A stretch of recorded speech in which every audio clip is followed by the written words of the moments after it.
Please be seated now. Our service is about to begin.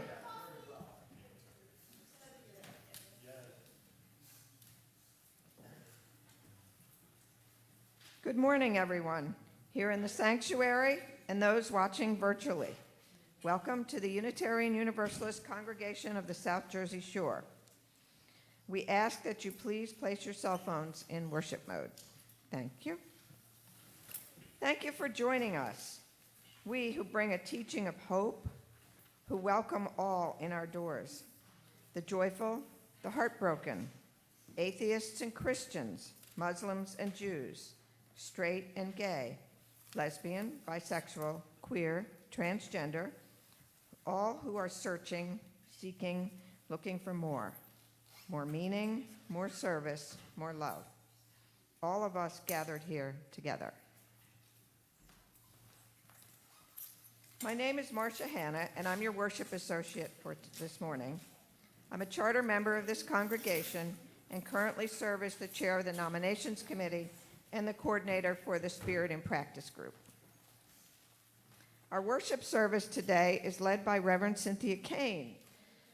Reverend Kane attended Pacific School of Religion and ministered in California, Virginia, and Lexington, Kentucky, before completing a 2-year interim here at UUC SJS from 2019 to 2021. She was a developmental ministry with the Greater Nashville UU congregation, where she often bragged about UUC SJS. Yay! A native of Burlington County, she also has a master's in fine arts in fiction and is finally publishing some of her stories. Oh, we can't wait to read them. Video of today's service will be available on our YouTube channel later today.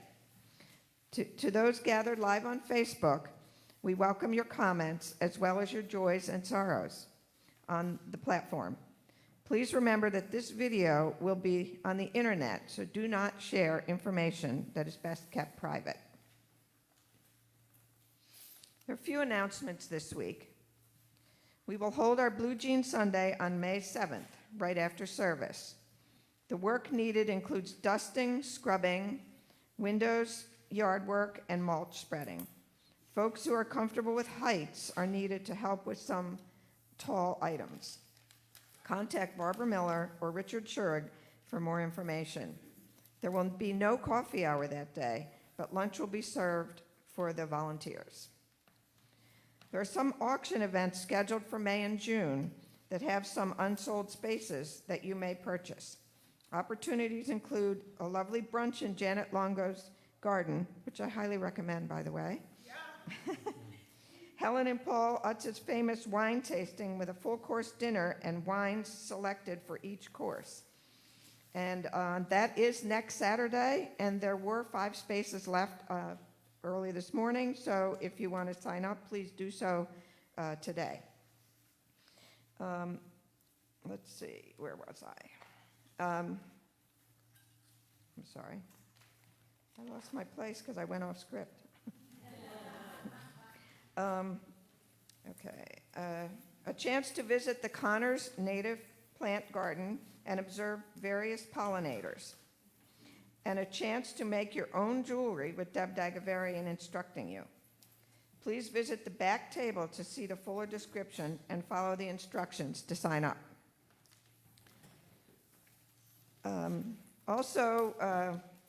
We are now once again accepting donations for clothing of all sizes in the bin in the back of the sanctuary, or in the foyer. Margaret Circle will meet on Thursday, May 7th at 1 o'clock. Think about a time when your gender delineated your treatment in life and your intimate decisions. How did this manifest itself? Were you comfortable with it or not? We will discuss these ideas when we meet again. All women of the congregation are welcome to attend. Calling all poets and readers, Deb Dagavarian is putting together another poetry service. If you are interested in reading 1 or 2 poems, your own or someone else's, please contact Deb as soon as possible. Show off your creativity.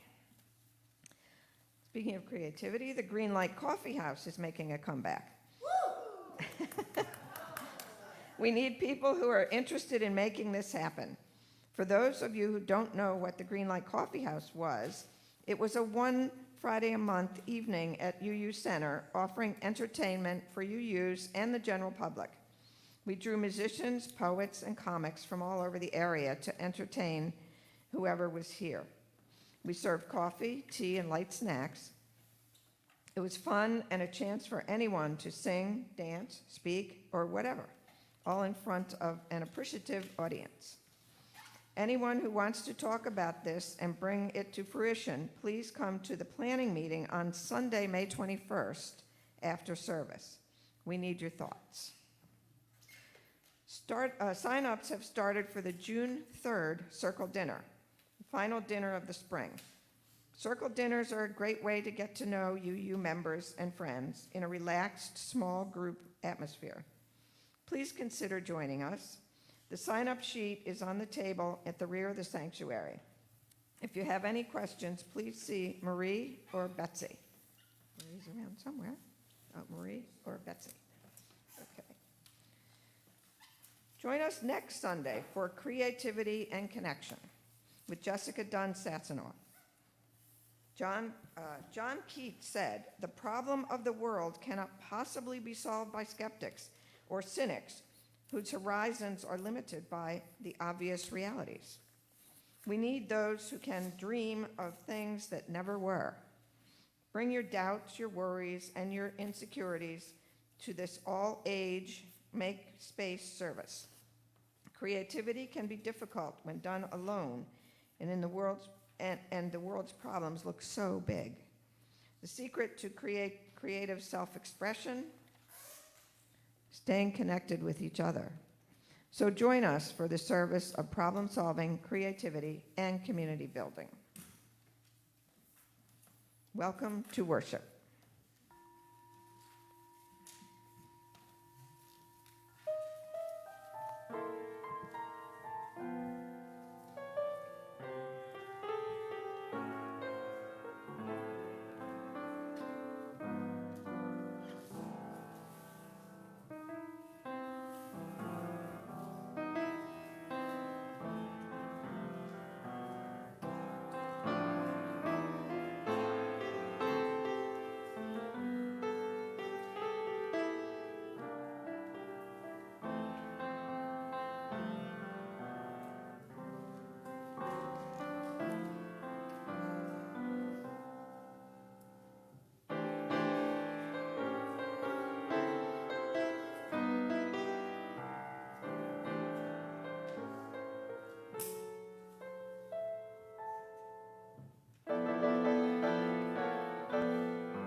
Hello, everyone. John is going to wave if I'm not talking into the microphone well enough. Those I know, if I didn't greet you yet, I see you afterwards. I'm around as long as you need me to be. Those I haven't met yet, hello, I'm Cynthia. One little correction.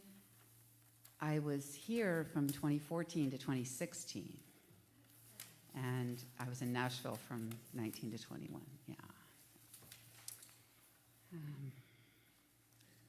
These opening words are a poem from Joy Harjo, a Native American poet. You like poetry, you've heard of her. And it's called Perhaps the World Ends Here.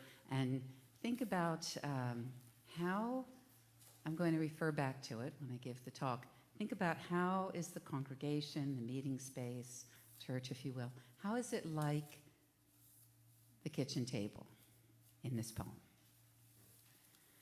The world begins at a kitchen table. No matter what, we must eat to live. The gifts of earth are bought and prepared, set on the table. So it has been since creation, and so it will go on. We chase chickens or dogs away from it. Babies teethe on the corners. They scrape their knees under it. It is here that children are given instructions on what it means to be human. We make men at it, we make women. At this table, we gossip, we call enemies and ghosts of lovers. Our dreams drink coffee with us as they put their arms around our children. They laugh with us at our poor, falling down selves, and we put ourselves back together once again at the table. This table has been a house in the rain, an umbrella in the sun. Wars have begun and ended at this table. It is a place to hide in the shadow of terror, a place to celebrate the terrible victory. We've given birth on this table and have prepared our parents for burial here. At this table we sing with joy, with sorrow. We pray with suffering and remorse. We give thanks. Perhaps the world will end at the kitchen table while we are laughing and crying, eating of the last sweet bite.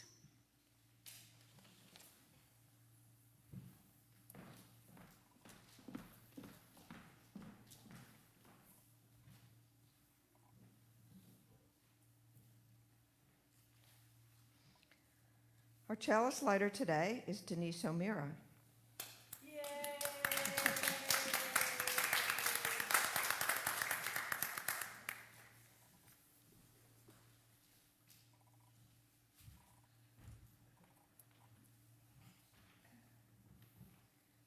Please join me in reading the chalice lighting words in your order of service.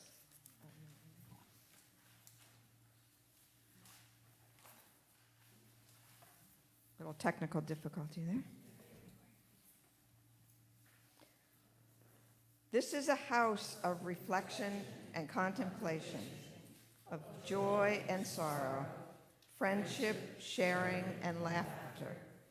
We light this chalice in remembrance of what we have been and in the hope of what we may become. Please rise now in body or spirit to sing one of my favorite hymns, Spirit of Life, number 123 in your hymnal.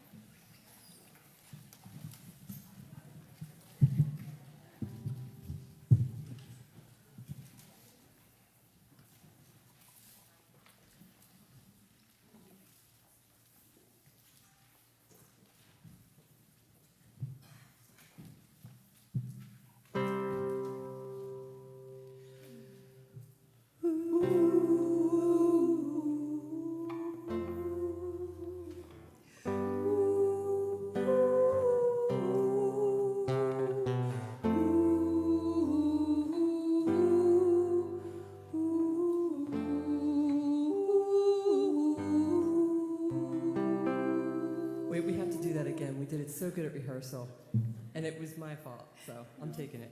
Okay. Right? Okay. 1, 2, 3. Listen to these beautiful voices.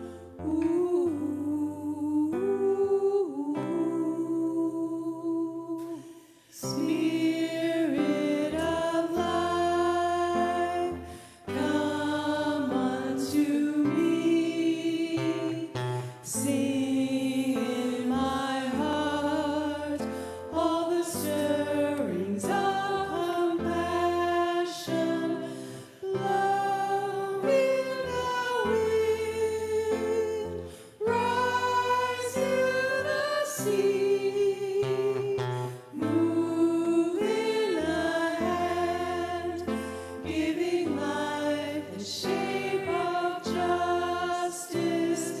Roots hold me close, winds set me free. Spirit of life, come to me, come to me.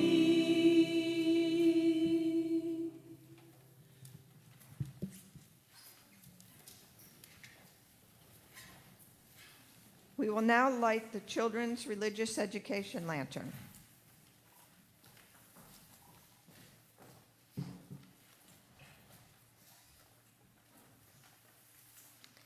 We light this lantern for our children and youth, and for us, celebrating the flame of faith lighted in each of us, honoring the light each of us brings into the world, rejoicing in the community that we create together. The children will now collect donations for the local food pantries, animal shelters, and the Coalition Against Rape and Abuse.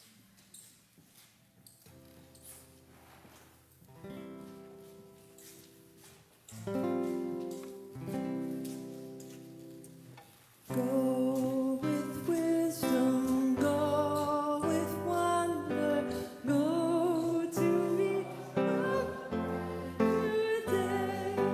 Learn to see the light within you as we send you on your way.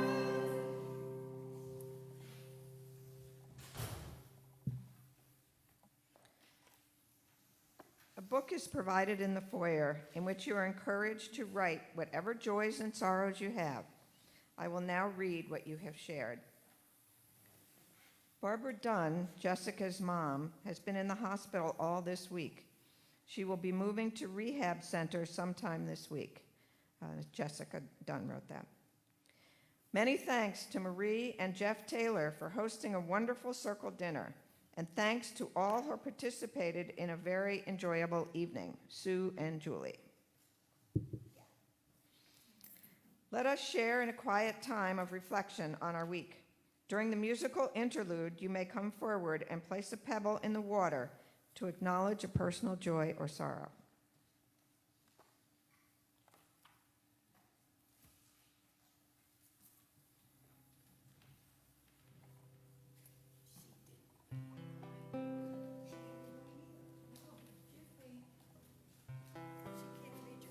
There's a couple of entrances in Joys and Concerns that didn't get read.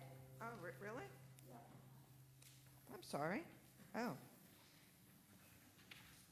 Okay. All right, I'm sorry. Here's two more. May is Asian Pacific American Heritage Month. Just wondering how UUC SJS can recognize and celebrate this community. Colby. That's how she knew there were more. 'Cause a belated but heartfelt thank you to Marie and Jeff Taylor for a wonderful circle dinner last week. It was a delightful evening of food, conversation, and chance to meet others in warm setting. Maxine Blumenthal.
Let us be thankful.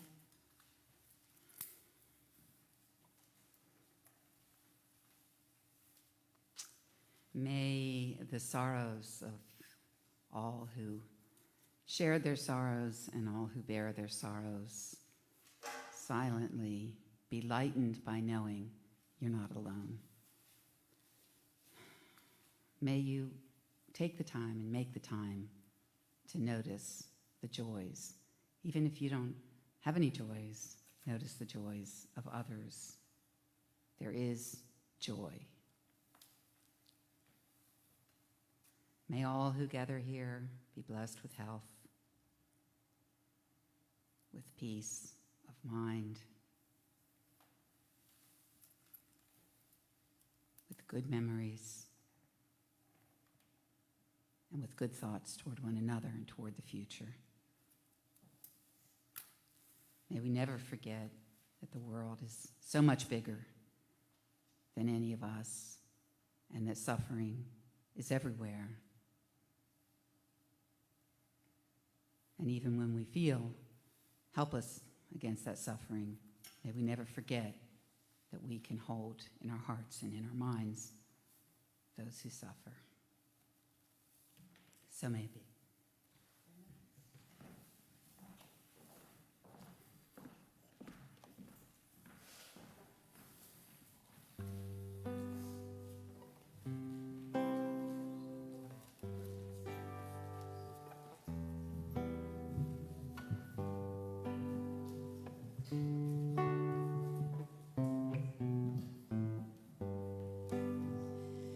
Be the change, be the change, be the change you wish to see. Be the change, be the change, be the change you wish to see. I am the change, I am the change, I am the change I wish to see. I am the change, I am the change, I am the change I wish to see. I am, I am, I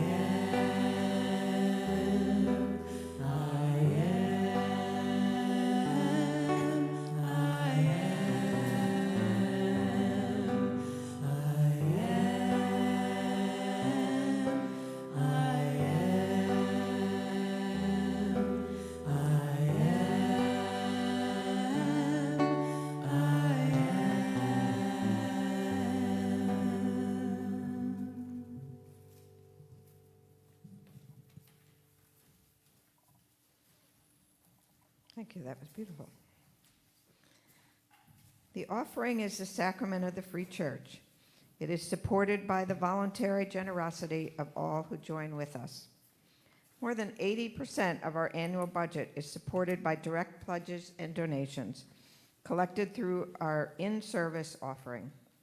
We hope that you will be generous as you are able and support the ministry of this congregation. If this is your first time here, let the basket pass you by, as your presence is gift enough. You can also text donations to 609-293-4495. Or for those of you participating online, please visit uucsjs.org and click on the yellow donate button for ways to donate.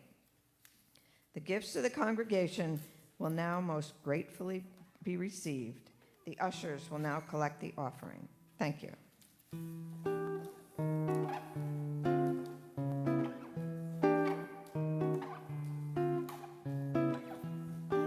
bum bum bum bum bum bum bum bum bum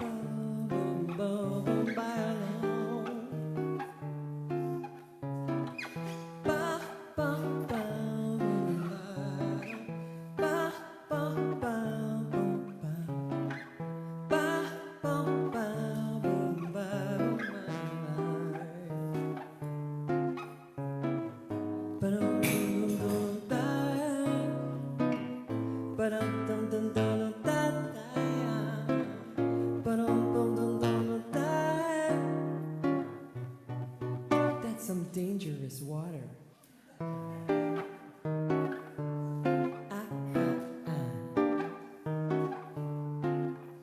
The song doesn't have a name yet. Maybe that's what it'll be called.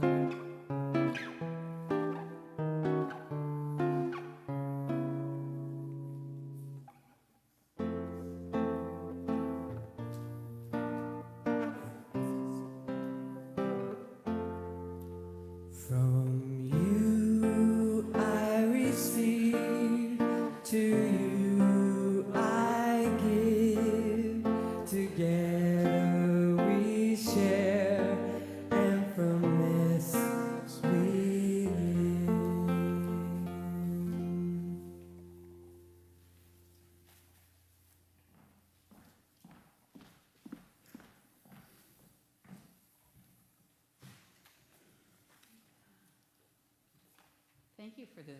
Thank you for the beautiful music. It's gorgeous. And all of you that made music, and Cynthia. Oh, I did not know. It took me so long from when I talked to Deb about coming. I had no idea what to talk about. I've preached online. I've not preached in person or spoken, whatever we're calling it these days, message. I haven't done it for over a year, so I thought, what do I have to say? I don't know. How can I say something that will be helpful or meaningful to people, you know? And I was telling my friends last night, some of you that came to when we had the Downton Abbey dinner, remember that? You may have met my friend Linda. She came and helped us serving, so I stay at her house. And I was telling her and her husband, Mike, longtime friends, she said, what's your sermon about? I said, oh, I hope it's about 20 minutes, but I told her, you know, I said, I had no idea. I'm like, I have nothing to say. And you know what she said? She looked at her husband, she said, Cindy has nothing to say. Thanks. That's what I come back to New Jersey for, so people can tell it like it is. Cindy has nothing to say? I don't believe that. So all the way driving up here, 10 hours, I'm thinking, but I need a little story. You know, I need some kind of little story. Could it be that we got a puppy? Could it be that Seth stuck a paperclip in his nose Sunday night? Yeah. That was the story about Mike and Linda saying that I had nothing to say. So the poem that I read earlier, the world begins at a kitchen table. Perhaps the world will end at the kitchen table while we are crying and laughing. How many of you have a positive memory of a kitchen table? Yeah, I won't ask if you have a bad memory. I'm sure there are bad memories of kitchen tables. I have a few. Hey guys, I am one of the very few people, raise your hand if you're with me, who never got COVID. Anybody else that never, even living in New Jersey? Oh. And as I say it, I'm glad there's some wood here. I really didn't say it for a long time. I'm like, if I say it, you know, that's it. Not that we're superstitious, but I feel I bring fate upon me by saying I haven't had it. I did just get the 5th shot, I think it was the 3rd set of booster, whatever. Whatever I could get, I got last week, so I think I'm boosted up. But everybody in my family has had it. Even my husband Eric had it. My daughter was staying with us when she had it. Seth and I did not get it. So, you know, what... Well, I mean, I've traveled. I've gone out. I was cautious at first. I was paranoid for a little while, but then I just went on with life. Seth went to school, you know, the whole time except for a few months.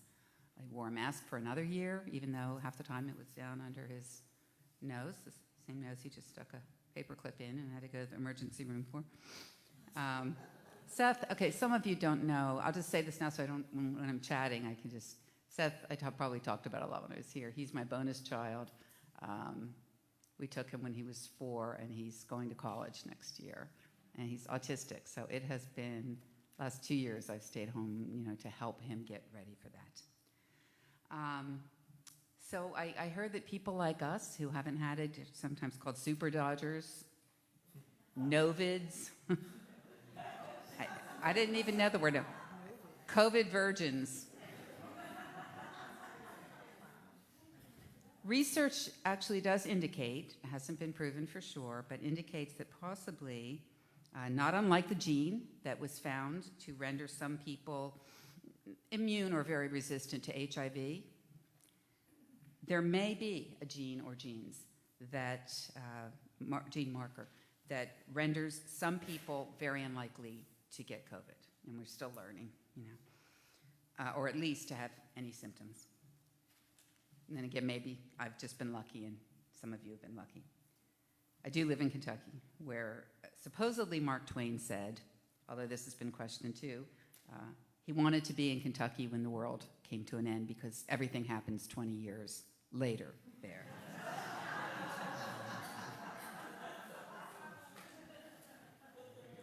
There was a lot of truth to that. This obsession with COVID has been superseded perhaps only with the obsession with national politics. Trump got elected right after I left the congregation here. You So shouldn't that's have what left. I know, right? It was my fault. But I mean, what has happened since I've seen most of you? What has happened? It's just a lot. I went to Nashville after a year or two because I felt, not that I felt that they needed me, but I felt like I needed to be of some help. What could I do? Everyone, that was before COVID, but everyone was in so much despair. And I thought, they need someone to work with them.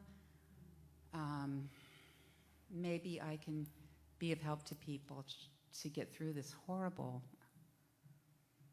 mess that was happening day after day.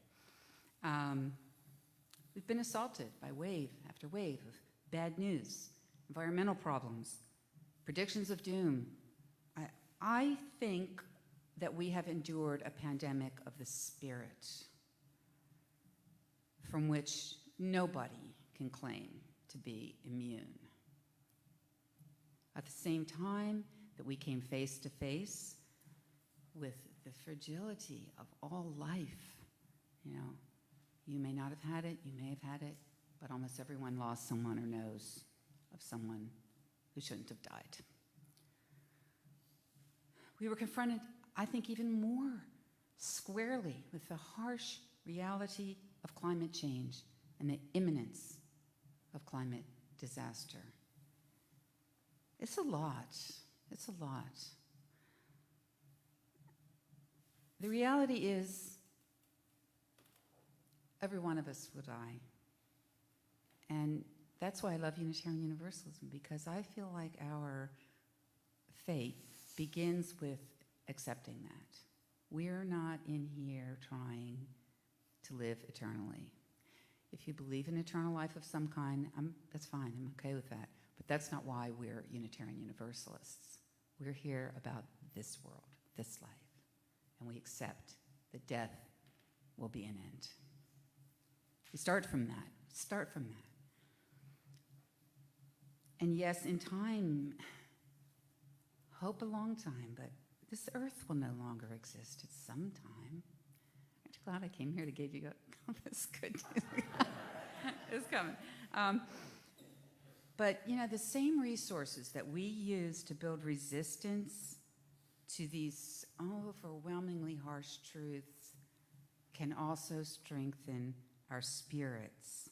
So I want to ask you, what are some things that one thing, you can say one thing and it has to be short. What is the one thing that helped you get through either these last 7 years with Trump and everything and the war, or get through the COVID pandemic or the isolation? What's the one thing, if you had to name one thing? Just go ahead. Tap dance. Yes. Mine was jazzercise, so I mean, 'cause I could actually do it at home. And I'm like, yes, honey. God. I think that was true for a lot of people. Yes. Friendship. Yes. Somebody over here had nature. Yes. Jeff. Grandkids. I have a granddaughter now, by the way. Yeah, she's 8. Kobe. Kitty cats. Yeah. Dogs. I used to hate dogs when I lived here. Now I have 2 dogs and I love them. People change. Okay. Zoom.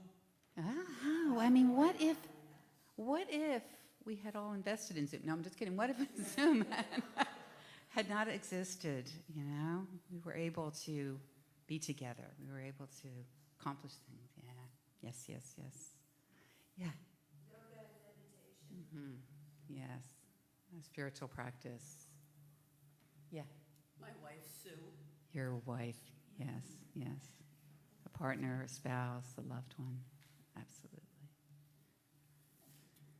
If I can't see you, wave harder. I don't have my glasses on. So, the traditionally, I guess I would say, Orthodox religious, the Christians have an answer that many or most of us probably do not. They, in response to an article about super dodgers that I was reading, one person wrote, "We are not vaccinated and we never will be. We stay home, we wear 2 KN95 or N95 masks everywhere.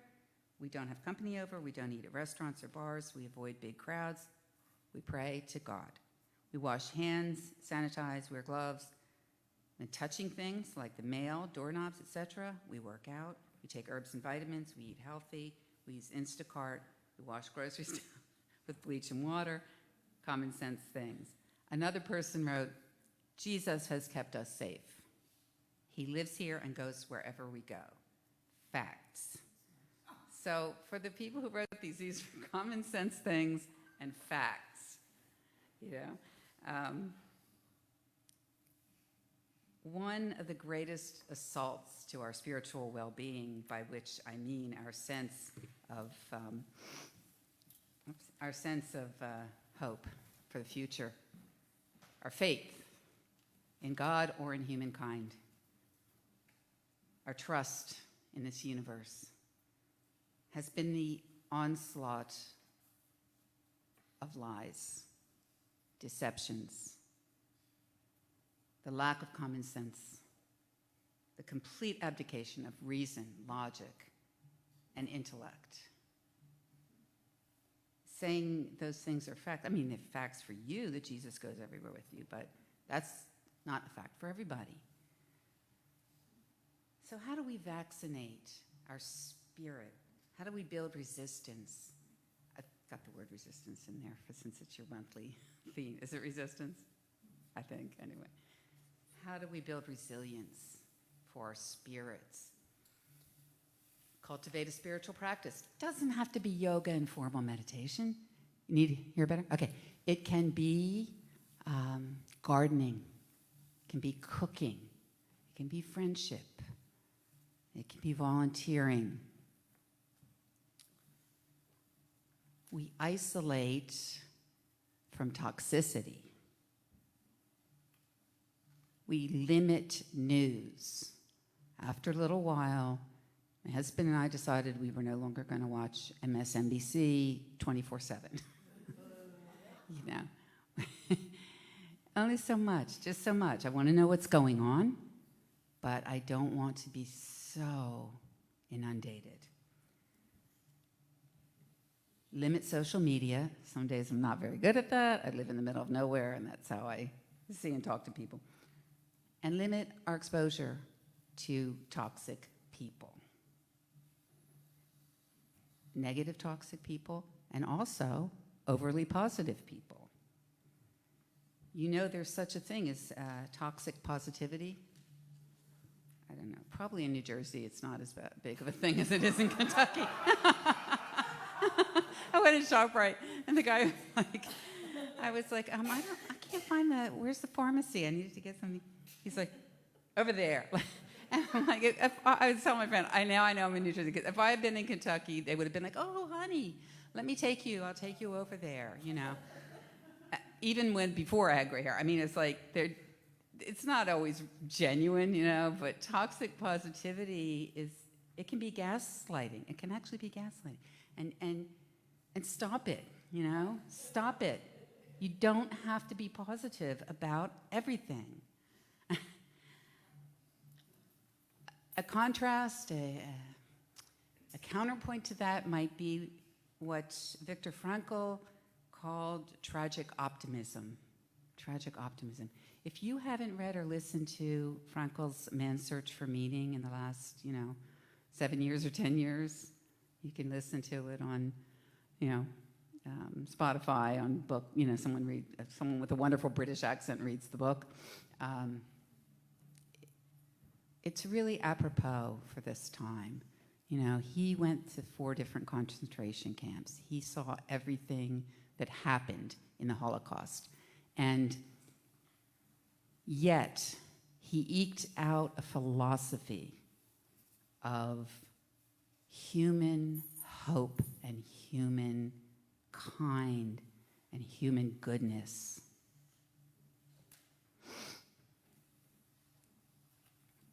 That can be a form of resistance. No one's going to give it to you in a pill or, in a magic gift, but you can cultivate it. So we boost our immunity, we build that kitchen table together. A critical way to do this, to build that immunity in that kitchen table, is to build a community, a congregation. And I praise those of you who have hung in here, in spite of not just, Trump and the pandemic and difficulties with, transitions and things. You're here because you know that it matters. It really matters. So the church, the congregation, the meeting house, the public space must be continued. It must be revived, bring our children back, and must be here for the future. So think of this spiritual home as your kitchen table. Treasure it, celebrate it, and care for it, so it will be here for those who come after us.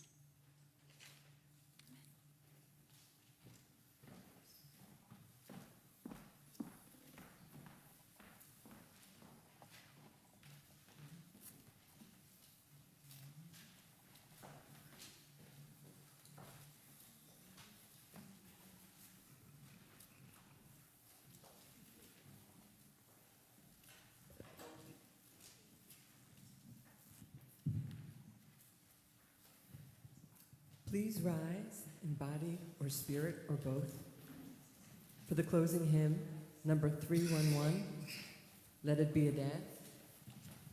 You are encouraged to dance. Sing along.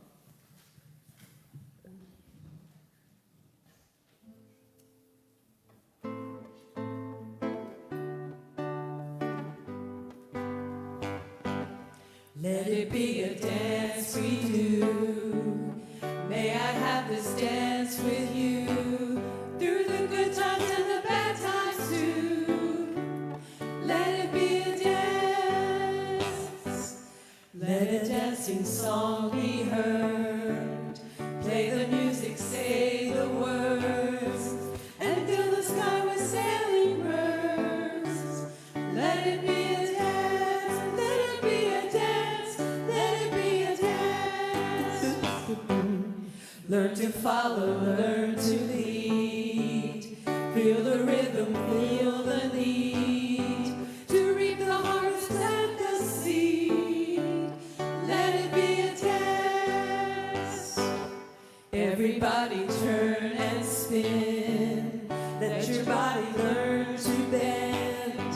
And like a willow in the wind, let it be a dance. Let it be a dance. Let it be a dance. A child is born, old must die. Time for joy and time to cry. Take it as it passes by. Let it be a dance. Morning star comes out at night. Without the dark there is no light. If nothing's wrong then nothing's right. Let it be a dance. Let it be a dance. Let it be a dance. Let the sun shine, let it rain. Share the laughter, share the pain. And round we go again. Let it be a dance. Let it be a dance we do. May I have this dance with you. Through the good times and the bad times too. Let it be a dance. Through the good times and the bad times too. Let it be a dance. Woo!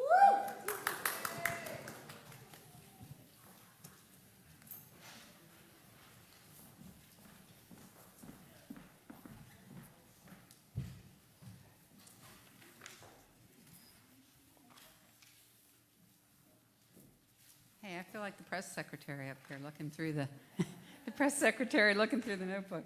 Okay.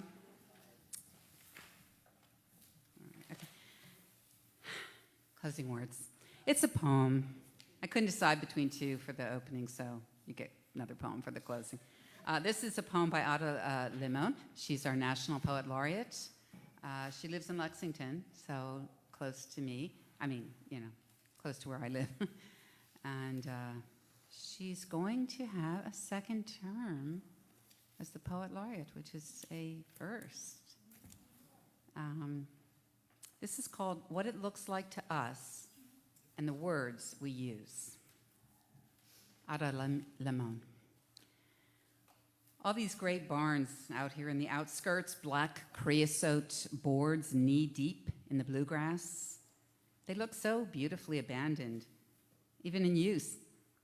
You say they look like arks after the seas dried up.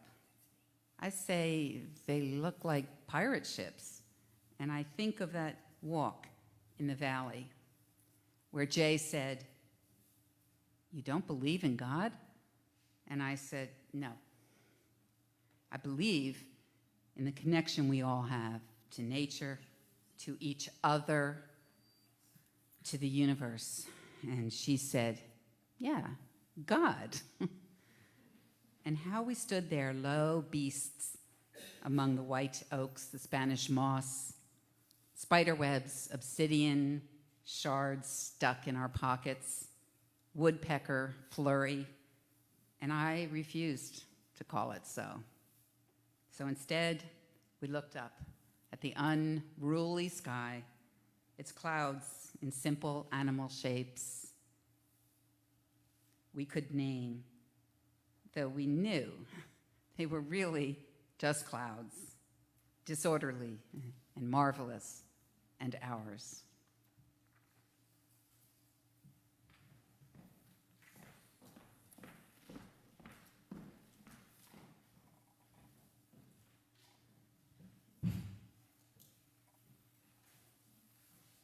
Thank you, Cynthia. Let us read the words together for extinguishing the chalice. We extinguish this chalice, but not the light of truth, the warmth of community, or the fire of commitment. These we carry in our hearts until we are together again.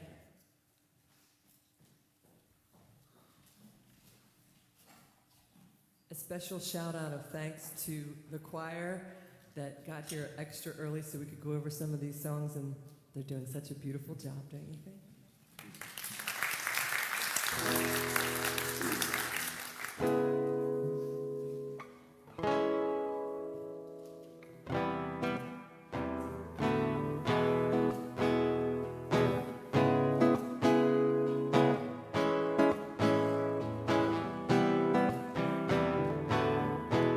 When I wake up in the morning, love,